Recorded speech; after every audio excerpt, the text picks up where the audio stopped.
How does the transfer of judges affects the court case and it delays a court case? Okay, what happens, whenever there is a transfer, normally the transfer happen due to two reasons. One can be a personal reason, okay, a change of place, okay, judge asks for it and he gets it. Second will be a promotional transfer. Okay, whenever there is a promotional transfer, he will gets elevated at a little higher post, so he'll be transferred from that particular court.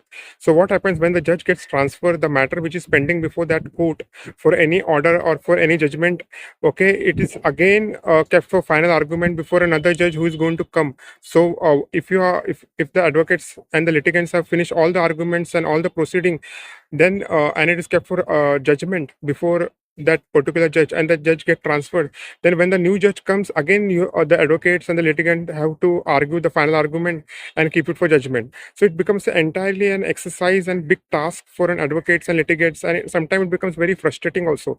And I've seen when the second time you have to argue the same matter, there is the convincing power becomes very less and it affects the litigants.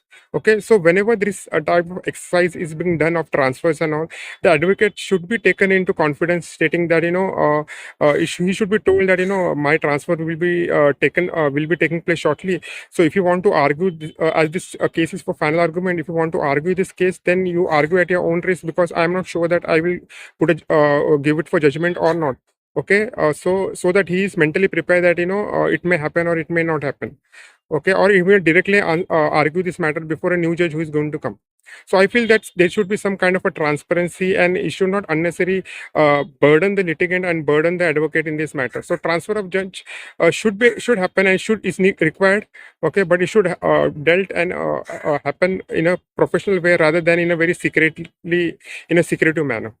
I hope this information helps and some steps are taken. For more videos like this, like and subscribe the channel. Thank you for watching.